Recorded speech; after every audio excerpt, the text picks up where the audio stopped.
And you don't have...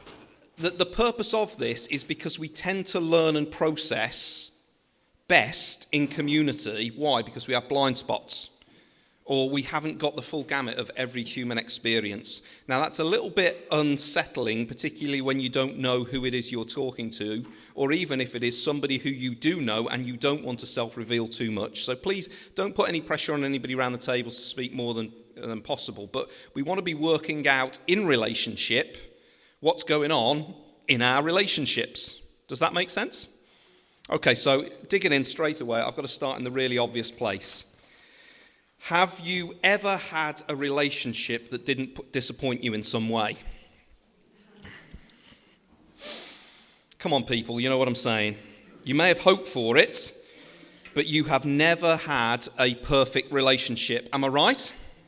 Mainly because you were in it, but that's something we'll talk about a little bit later on.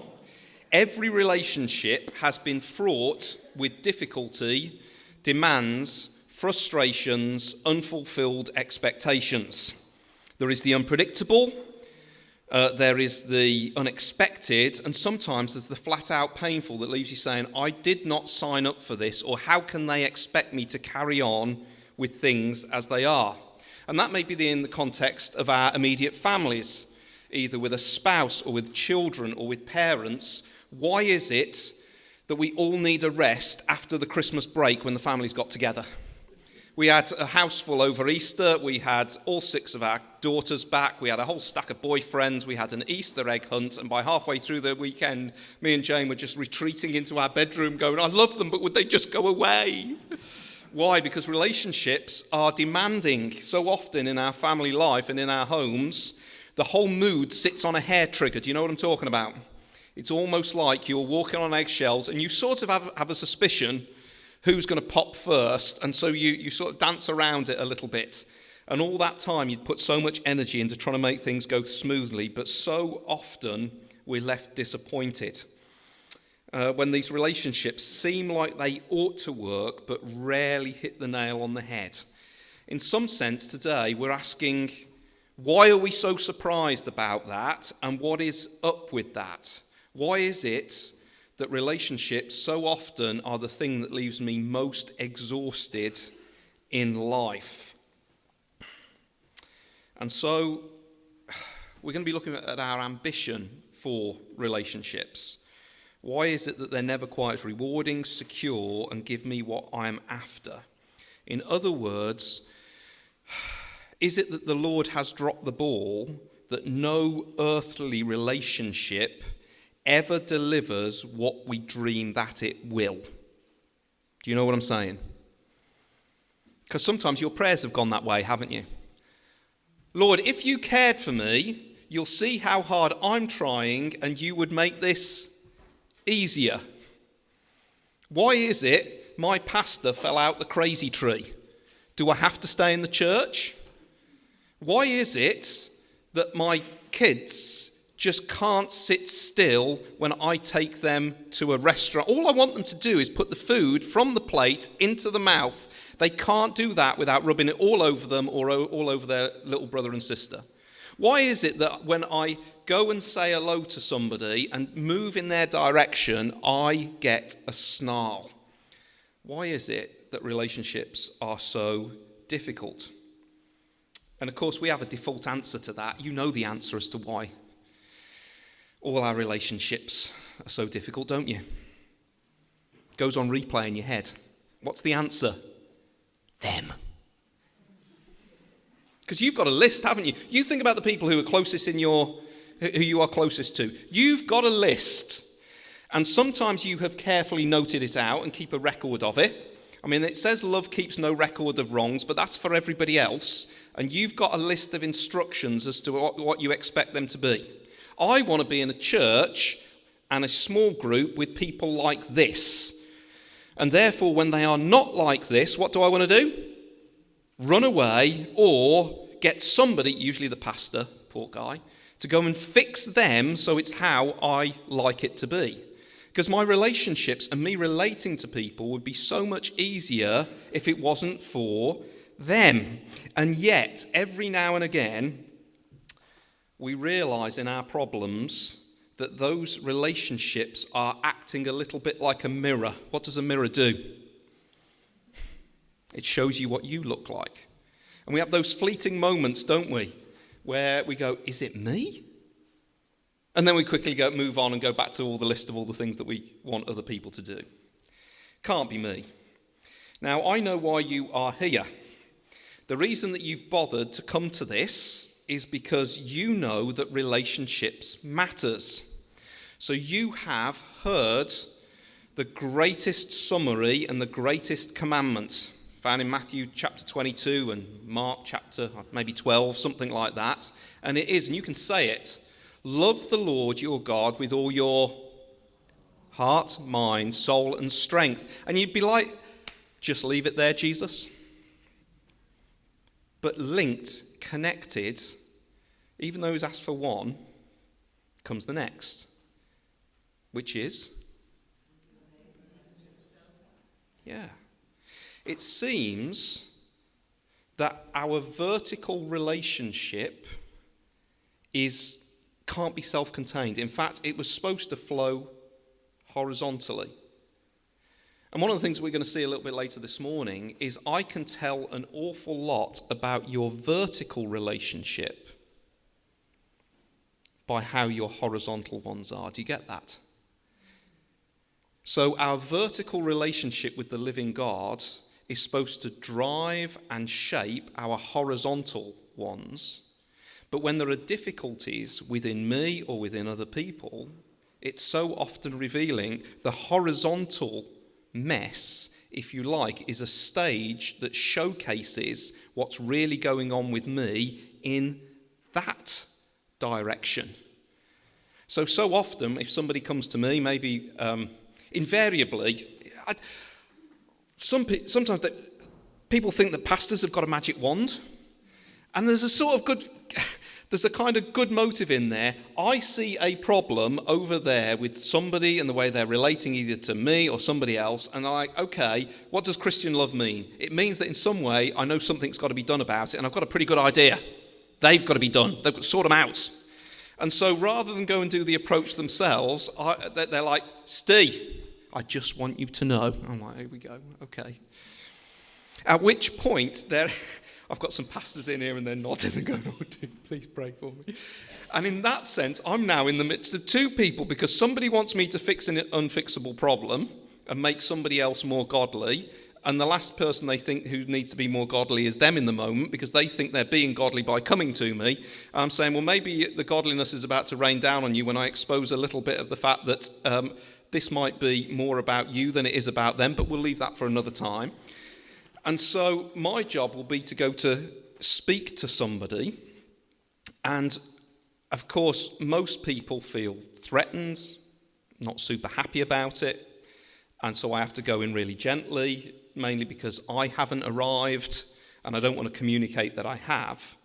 But as the pushback comes, what I can be tempted to do is try to deal with this merely horizontally.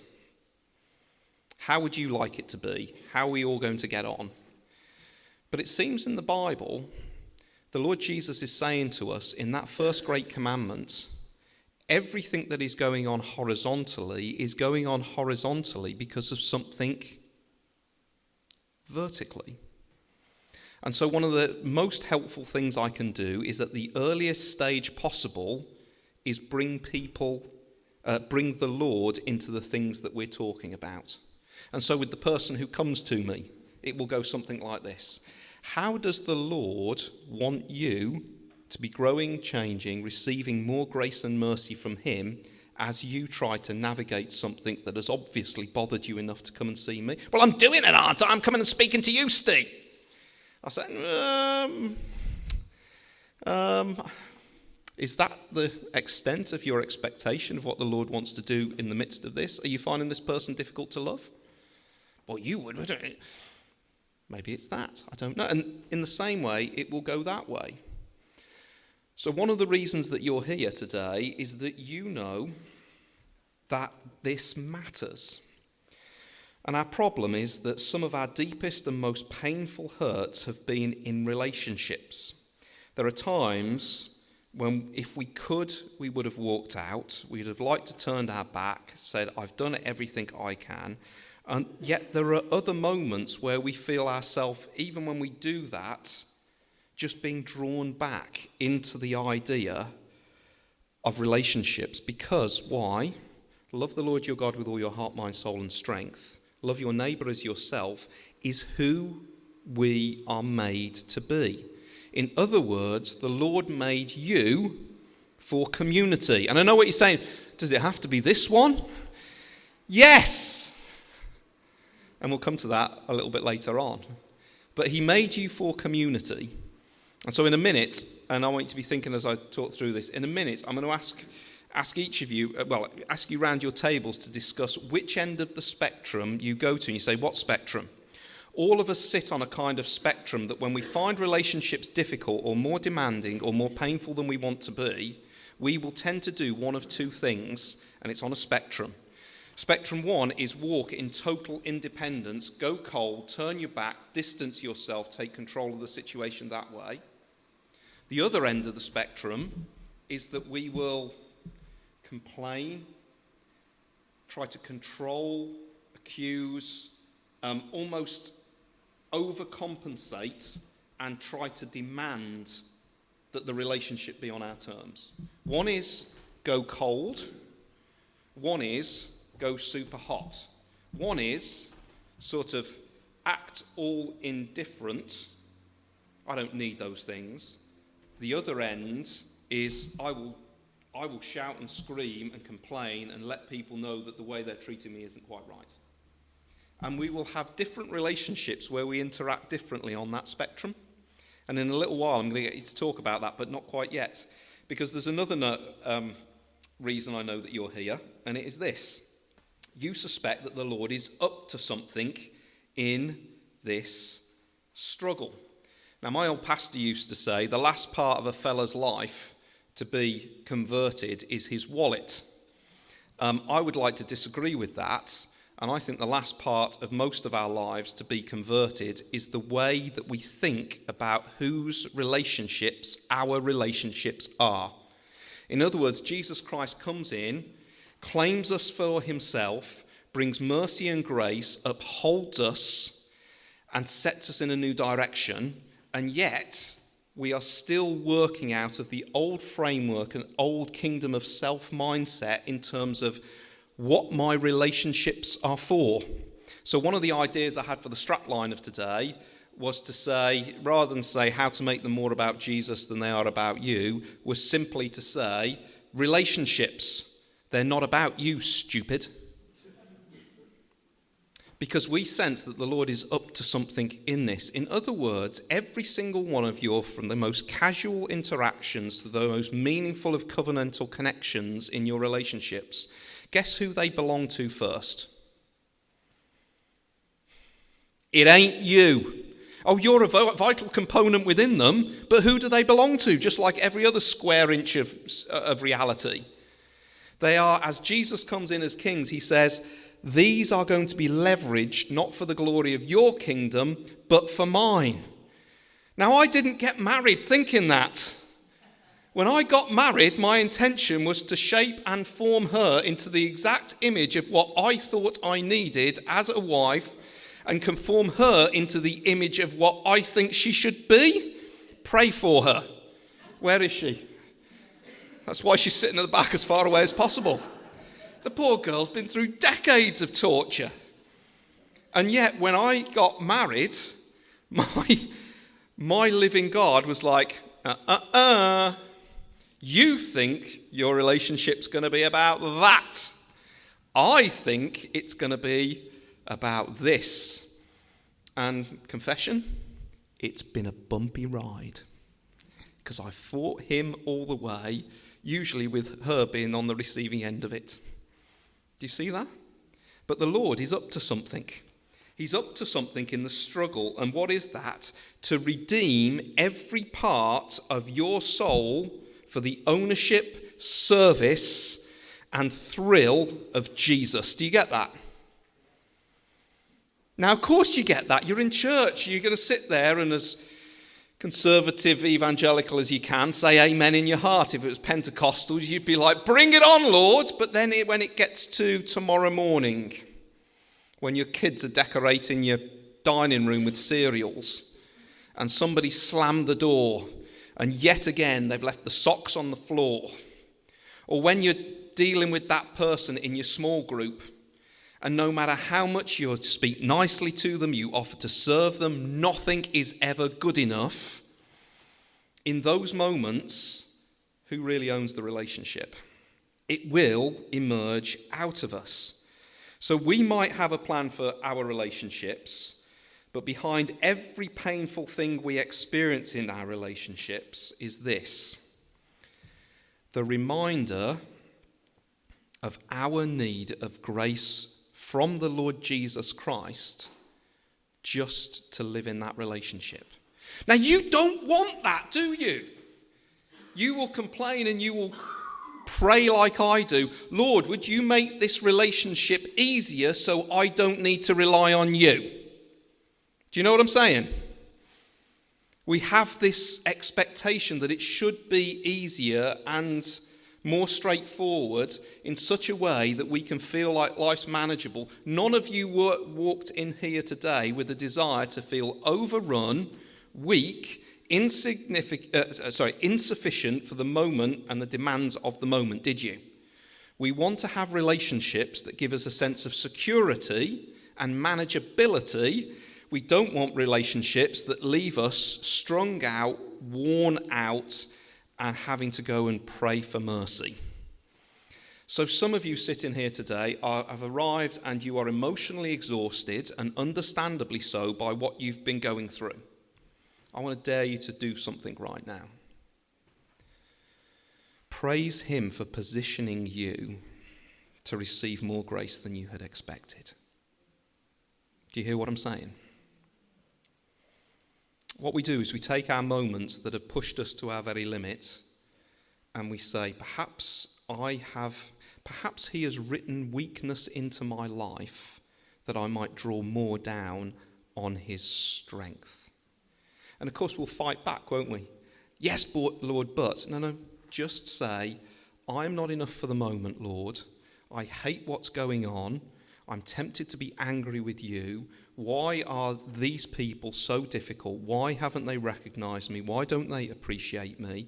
Why is that child going, I've done everything right, haven't I? And yet they're going off. Why does those people in church, no matter how much I move towards them, try to build them up and encourage them, I can't connect with them, or they're resistant and just come back from wanting more and more? Why is it in the schoolyard that no matter how I try to interact with people, I'm always the one left standing alone, and I hate it and I feel isolated? You see, it's in those moments when we're brought to the end of ourselves and he's saying, right, I can work with this. And he gets going. And we don't like it because we like to be self-sufficient. And we don't like being exposed as not enough. And we don't like the uncertainty of it, because we look down our futures and we think, I don't think I have got the power to meet the demands of the moment. And so our hearts and our minds sink back into fear or resentment rather than faith, hope, and dependency that the Lord who rose from the grave might be doing a great turnaround in the midst of all of this. And so we wonder, because we're trying so hard, why he doesn't take all the problems away. If he really cared for us, he would make our relationships easier. Yet so often the opposite is true, because the Lord is up to something. In the messiness of our relationships, our hearts get exposed. He reveals our weakness, our selfishness. We come to the end of ourself. I was thinking about this. For those of you who know me, you'll know that I'm quite goal and focus driven. I get very excited at the idea of trying to overcome a challenge. And I remember doing a series on parenting of young kids when I was the parent of young kids. And I read every book and I put it all together, and I thought about all the popular wisdom, and I went to every passage in the Bible, and I was like, right, okay, Train up a child in the way they should go, and when they are old, they will not depart therefrom. See, I even quoted it in the AV, which made it more holy. And there I am thinking, right, if I do everything right, I am going to life and sin-proof my children. And now, I wrote that course and I delivered it to long-suffering members of our church family around about 20 years ago. We're now at the stage where we've got 3 adult children, 3 still living, not yet adults amongst us. How would I put this? I would now write a very different course. I would probably call it The Parent Survival Guide to Sin and Destruction. How to reform a shattered self-image from the wreckage of your parenting and child's choices. And has anybody got adult children here?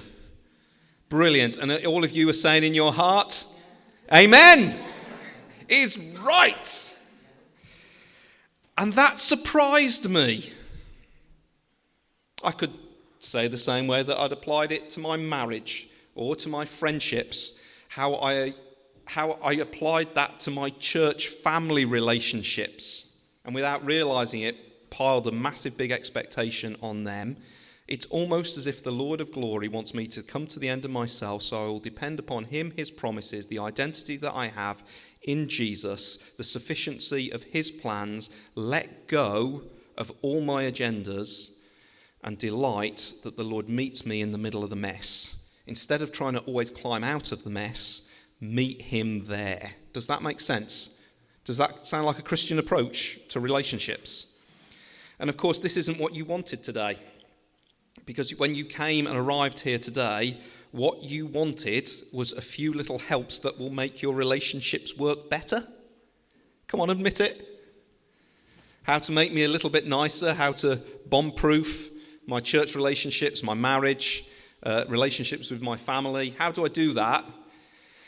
And it doesn't come through skills or processes. In fact, the world peddles that model, and it's probably worth me just telling you what they are, because they're the world's attempt to short-circuit this giving yourself away to people.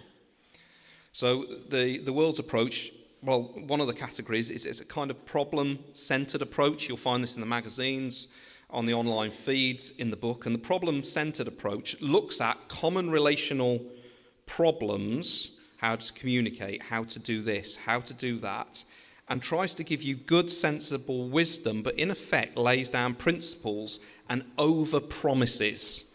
It says if you go about these problems this way, then the problems will disappear.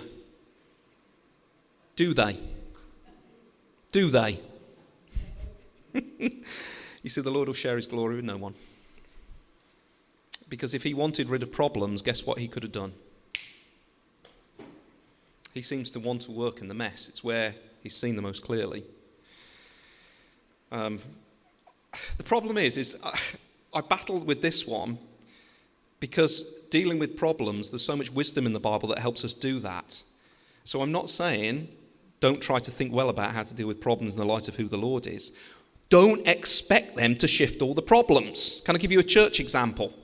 What we've discovered in our church, we do fellowship groups, house groups together, and they are monumentally messy because we'll have a meal together and different families will come and they'll have kids of different ages and they'll have some food together, then we'll try and sit around the Bible, and that all sounds really romantic, great, biblical and ambitious until you put people together and they've got different ways of handling their kids. And I don't like baked potatoes, I only like curly fries. And then you've got all the background stuff that people are battling in their life and trying to get them all into one space with a willingness to serve on and love each other. And guess what? You put multiple sinners in a small space, it's going to be incendiary, isn't it?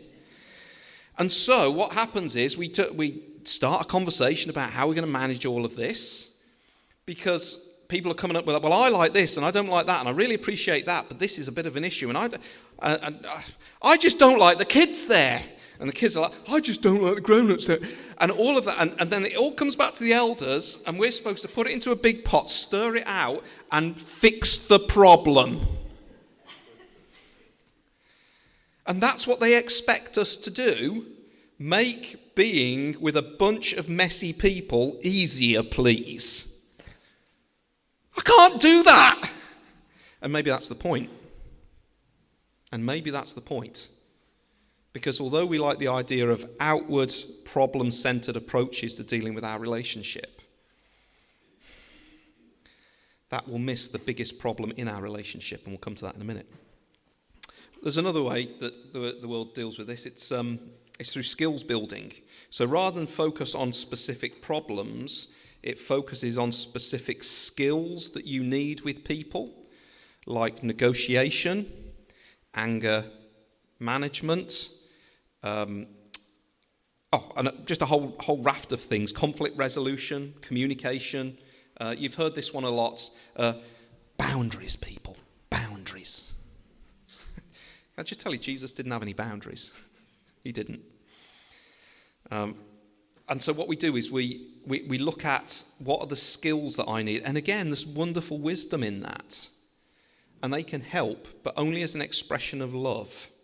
Because the big problem in relationships isn't the relationships, it is the human heart. And we can try all of those things for a bit, and you can understand the appeal. What's the appeal of those things? They give us a sense that we're doing something. And if you bother to turn up today, you love a sense that you're doing something, don't you? Why else? It offers me the outcomes that I like. Or at least it promises to, but of course it overpromises.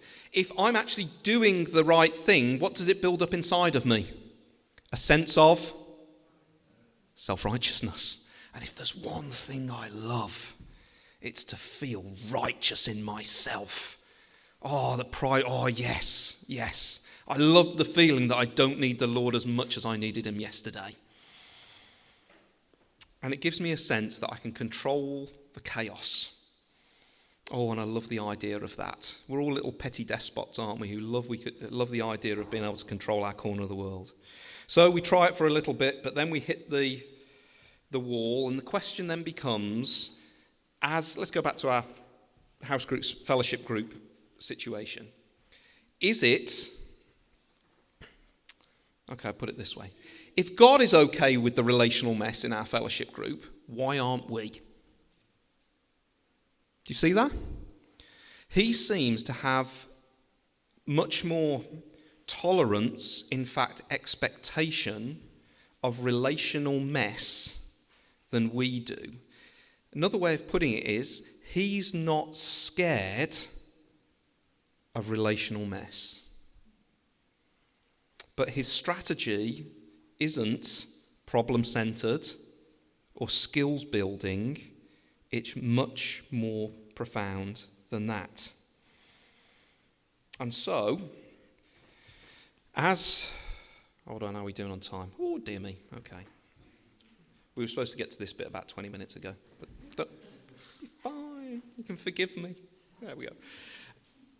As we get to that, and I've sort of given you a primer on some of the relational mess out there, I realise that you are real people sitting in the room, and I haven't got a clue what's happened to you in the last 7 days, the last 12 months, but one thing I do know is that relationships have been more demanding than you were hoping they would. And as those things have been demanding, they will have shown instincts inside of you. They will have been popping out. Some of those instincts will be towards that end which says, I'm withdrawing, I've had enough, no, I've got to put a boundary, which may contain some wisdom, but quite often is just like quite a selfish self-assertion. I don't want to put up with this anymore. And some of you will have just felt that as you've invested and asked something of these relationships, even though they're only earthly relationships, you've over-invested and expected things, and now they aren't coming, and you're in free fall.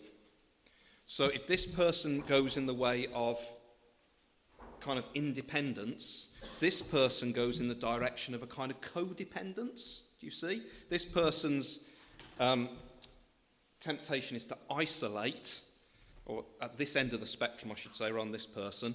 This end of the spectrum is to over-demand. Do you see?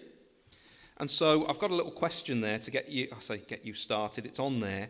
Think of some of your relationships. Do you tend in the direction of independence when it's difficult, or in the direction of over-dependence?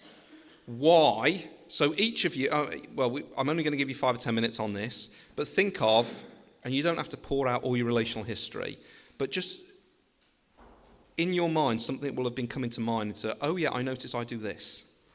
Just have a little chat about it around tables and we'll get a bit of feedback in a moment. Okay? Go to it. Spectrum, there's something underneath it driving it, and you'll find that whether you're at that end of the spectrum or this end of the spectrum, the underlying root cause of that is very similar. And so, listen, we'll start looking at that under point 1 there, why relationships are such a battle. And I know what you're here for. You're here for, how do I make them less of a battle?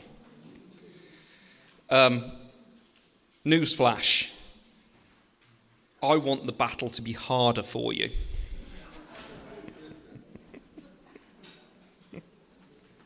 You're like, Steve, what have I come to? Sorry, you realise that, you realise what the Lord Jesus said. Anyone who will follow me must do what? Deny themselves. You thought that was going to be like a nice walk in the park, didn't you? In other words, the power of the Lord's work of redemption in us is such that it will be a daily renewal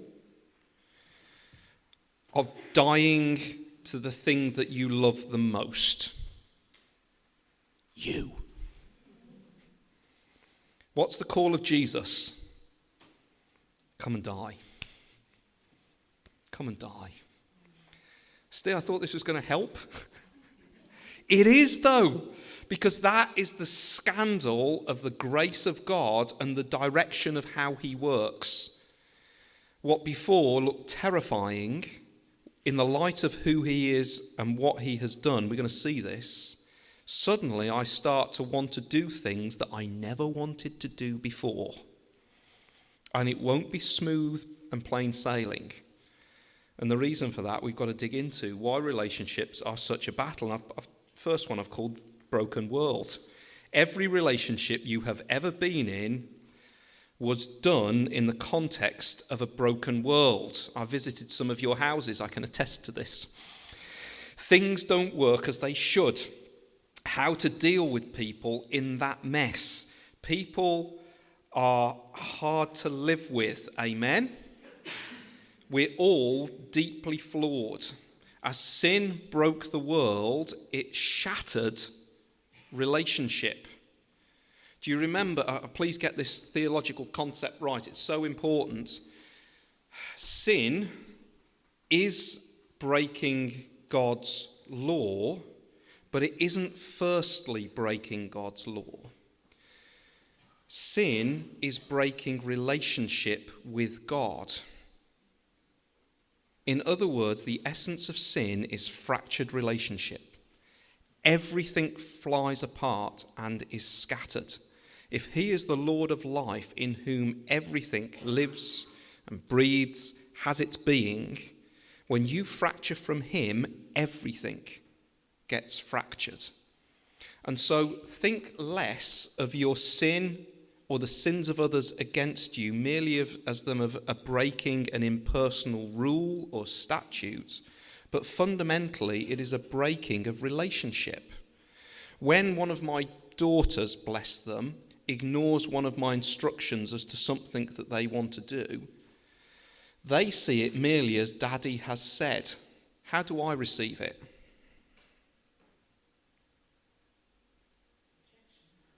Thank you. Rejection of me as their dad. They can't understand why I take it so personally, and I'm not saying that I throw a hissy fit, but they don't realise when I look offended by it. Why are you offended? All I did was not load the washing when you told me to. But I told you, and we're in relationship, and we've got different roles, functions, and things like that. And when you put the two fingers up at that, that's personal. Why? Because sin is first and foremost a shattering and a breaking of relationship. And we live in a world where relationships are smashed to pieces. But on top of that, we've got real relationships exist in the context of this broken world with an enemy.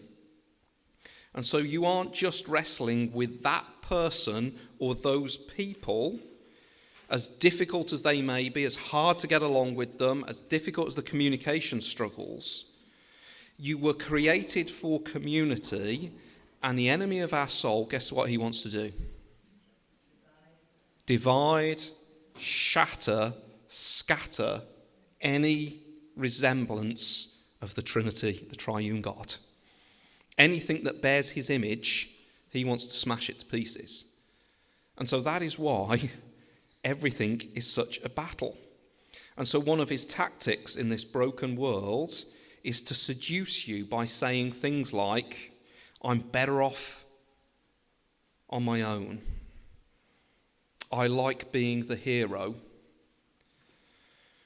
He likes to seduce you to use the tactics that are in his image. You remember he is called the accuser. And so we love to point the finger. We will spend more time dwelling on how they should treat us than how I've got the call on my life to love them freely, expecting nothing back. And that's always where I go as a pastor when we're trying to work things through in our church together. It's where I try to go when I'm relating to my children. It's where I never want to go when I'm having an argument with my wife because it asks something of me. I'm going to that place of saying, when you know Jesus, the opposite of the accuser, the liberator, the one who lavishes, you realize that the Lord Jesus is more willing to forgive you than you are to be forgiven. Think about that for a second. He came way ahead of you even knowing you got a need. He wasn't thinking, well, I'm going to keep a list of all the things they've done against me and hold it over them. No, he was just looking to find a way to bring grace and mercy, bring love into that moment. And Satan tempts us to try to be the opposite of that and dwell more on what others should have done than what I am called to do. He loves to stoke within you an autonomy and a self-sufficiency that means that I can be everything I want to be and have to be all in my own strength. I don't need them. And so what I will do is I will try and leverage my relationships to make them what serves me the very best. And as that happens, the enemy of our soul is rubbing his hands together with glee. Or else what he'll do is he'll try and tempt us that casual relationships are all that you're meant for. And let's face it, that's quite often what we want, because casual relationships ask less of us. And if there's one thing in the busyness of so many demands on our life and time, or at least that's what the world would have us believe, so many demands and difficulties, I want things that demand very little of us. And so I suppose the question is that where you live? Is that the broken world that you live in? Every one of your relationships is worked out in that broken world. So are you surprised it's difficult? Oh, I hope not. But then, we've got to get a bit more personal. If diagnosis number 1 is that the world is broken, what about the next one? Do you want me to go here? You are broken. That is why we struggle. That's why there's drama every day. That's why we feel insecure. It's because you and I ask our relationships to do something for us. Do you know what I'm talking about? In some sense, each one of us are very quick, and we don't even realize we're doing it. We set a goal, an expectation, dare I say, a dream of what we want this relationship to be. And sometimes it's to medicate a difficulty. Sometimes it's to fulfill a desire.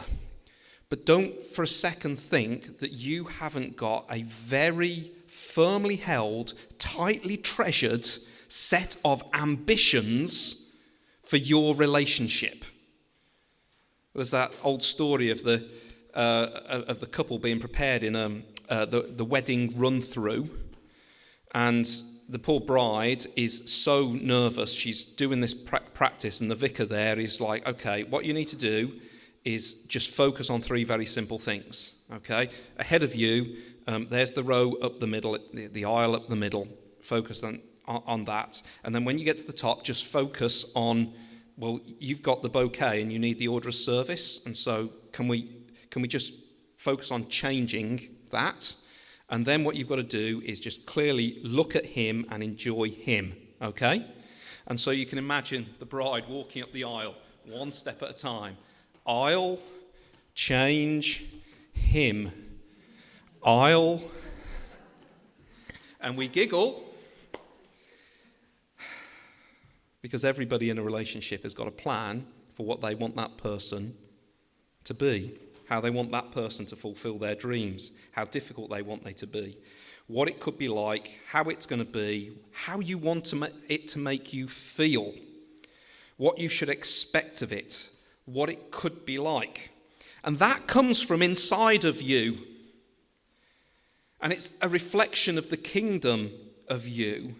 And so often it is unknown to us, but particularly in points of tension and disappointment, that mirror pops up and there's a little hint of it. Maybe this is because of the expectations, the ambitions, the dreams you've got in this relationship. Now, I had a really tightly formed one when I became a pastor of this church. And my poor church suffered under my vision for how I was going to relate and what they were going to be. And do you think it was as freeing for them as the vision of Jesus for them? Oh, I thought so. And this being in relationship with these people in this particular church was going to deliver certain things for me, but I didn't see it. Why not? Because I was blinded by the same thing that you guys are. My good intentions and my godless rationalizing. Did you hear that? My good intentions and my godless rationalizing. I didn't just hold a dream or an ambition. That dream or ambition held me. No wonder after a few years I nearly had a burnout. Poor Jane was right in the midst of it.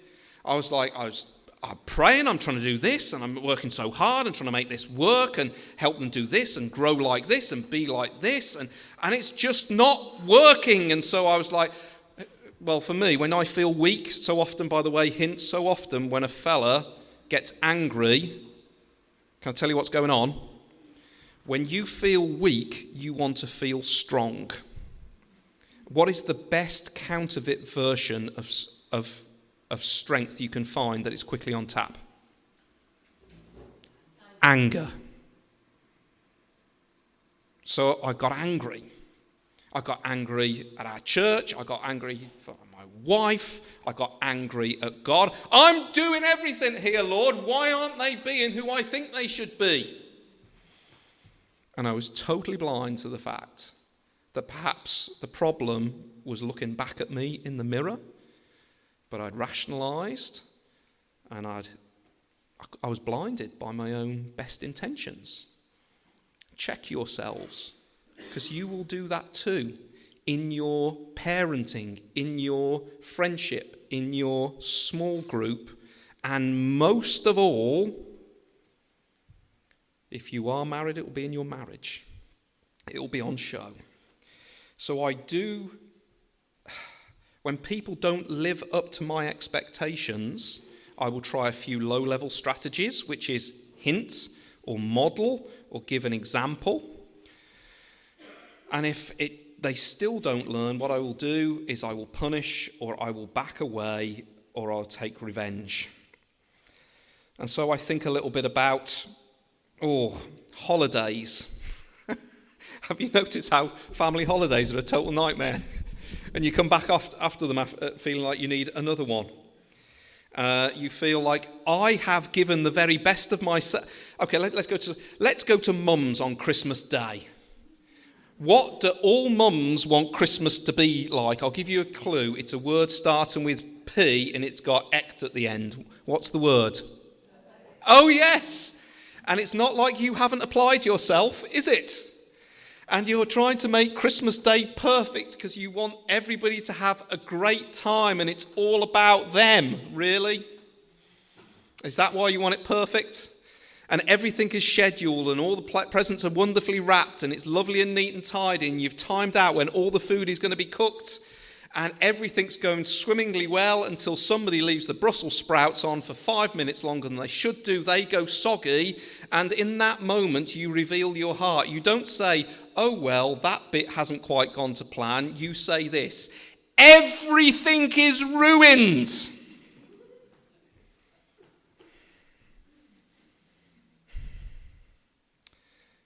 Because we invest.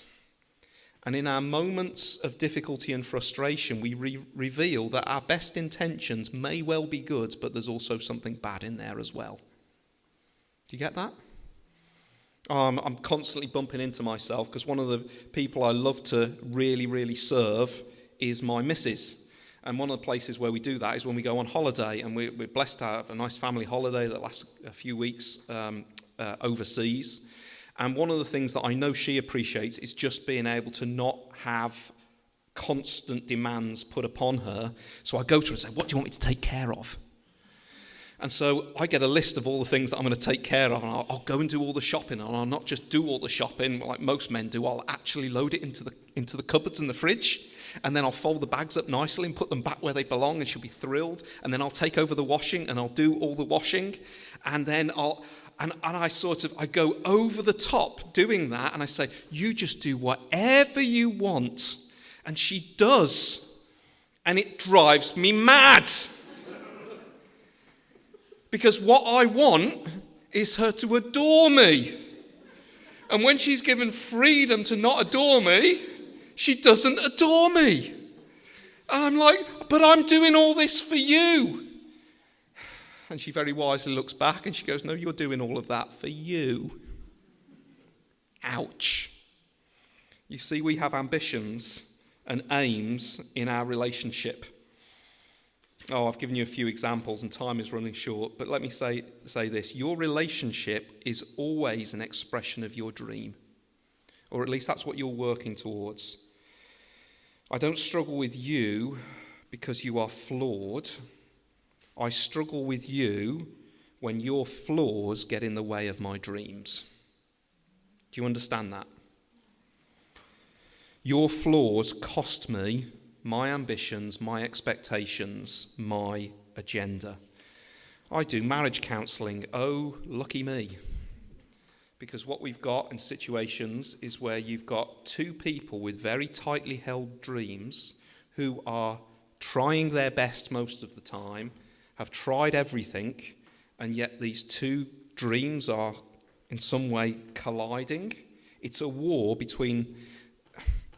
Most of the time when it comes to me in that moment, it's like, well, I think the Lord would have me do this. I think the Lord would have me do this. And it's been set up as a battle of what does it really look like to be godly? But more often than not, when we push it a little bit deeper, what we will find is that God's kingdom didn't come into it. His name was just slapped upon two separate kingdoms of self. Do you see what I'm saying? And we have to deconstruct that a little bit because, again, we're hiding behind the really good intentions. And so there are all these expectations that we put in, and we baptize them with spiritual good things, and they are, but we miss the heart underneath. I think it was Paul Tripp who wrote, he's lost count of all the times in a marriage counselling session where a wife has declared, all I wanted was a husband who would make me happy. Well, he's cooked then, isn't he? And whatever your version of happy is, because no human relationship was ever intended to carry the weight and the burden of your soul. It can at best echo something and point to the one in whom we can find joy, stability, affirmation, forgiveness, direction, wisdom. But so often we ask people in our relationships to be more than they are supposed to be because we're not going in that direction. That might happen in a church relationship. Maybe you found somebody who's just really, really struggling, and you, in love and grace, have moved towards them, and they, maybe for the first time in a while, have felt a degree of safety and encouragement and understanding and wisdom in and around you, and so they like it, and so they come back for more, and they come back for more, and then a kind of unhelpful dependency starts. What do we want to be doing to fend that off? Make sure that as much as they can see, as early in the stage as possible, you're saying, this is a reflection, what you're experiencing, of the true and living God, but I'm not him, and don't ask me to be. I will walk with you as we try to go to him, but please don't ever expect me to be in some way your salvation, your comfort, your rescue, because I will let you down. You will be utterly broken and turn to bitterness and despair, and in the process, God will be dishonoured. So what we find is we live in the kingdom of the living God, where we're trying, the way we relate is reflecting his glory, but not thinking that we can fill his space. Or we're living in this kingdom of self, which is very aggressively pursuing our wants, so-called needs and desires in that relationship, expecting others to deliver on that, and getting hugely surprised when our negotiating skills or our punishment of them doesn't conform them into the likeness, not of Jesus, of the likeness of what I want them to be. Now that is the war that is in my life, and it's in yours. I'd like to say I got up every single morning and was obsessed with the kingdom of Jesus because he has saved me, and I want to go out into my family, into my church, into my community, and just serve that kingdom with love, pointing people to Jesus. Has anybody managed to do that on more than one day this week? No. And therefore, I live in broken me, which means I can go in one of two directions. I can be crushed in despair and say, woe is me, I am utterly undone, why even try? Or I can see this as a moment where the Lord of glory is calling me to draw down on more of his grace, sit under the hopefulness of Jesus, and depend upon him to be at work in my mess as I seek to cooperate with him. I want to love you, but instead of loving you, I so often manipulate you in the service of my dream, of what I care about, or I punish you if you get in the way. But then Jesus comes in, and even when I'm being hurt or wronged, somehow I'm first of all asking, Lord, help me see my false agenda, help me run and depend on what you are doing in this moment as of more value than me simply getting my way. And so we've overrun, but before we go to coffee, and I'll swap the timetabling around a little bit, I'd love you on your table to grapple with this. Can you see question 2 there? What are your demands and expectations for your relationships? But Steve, you've set us up on a bum steer here because you've said they hide in the dark, we're blind to them, and so often they hide behind our best intentions. And that's true. Now, I could ask the person who knows you the best, they'll go straight to it. But if you want to be able to think it through in your own heart, what you need to do is you need to follow your strongest emotions. So think of a relational difficulty at some point in the last week, in the last month. What was it that made you say, I'm done, I've had enough? That's a strong emotion. What was at stake? In what way was your dream being confounded? Or else, what makes you say, you should have? That's such a powerful thing when somebody says that. It it's basically, there's an expectation. If you're going to live in the kingdom of my circle, I have certain expectations. Ask some questions of it. Maybe ask some questions of each other. Go to it for 5 minutes.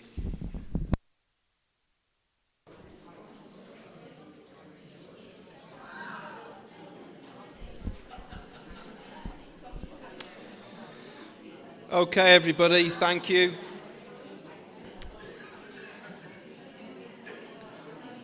It's really difficult for me to ask you to pause these conversations, because these are the conversations that I wanted you to have. So could you just hold them for a second? And what we're going to do now is wrap up right there this session. Keep talking about what you were talking about, but do it with a tea and a coffee. The shutter will go up. We've got a lovely spread of all those things that make your hips bigger. So we love marketing heart disease here. I'm afraid we haven't got a gluten-free option, so you can sit there and be self-righteous. That's fine. I apologise about that. So there's tea, coffee. Go back for as much as you like. We'll open the door there. If you want to leave the conversation, get some chill time, go outdoors. If you want to get an electronic copy of the handouts, you can zip those things up there. There's a cafe for you to be able to chill. You can go and have a wander. We will reconvene in, 25 past. Is that okay? 25 past. Brilliant. Go to it, gang.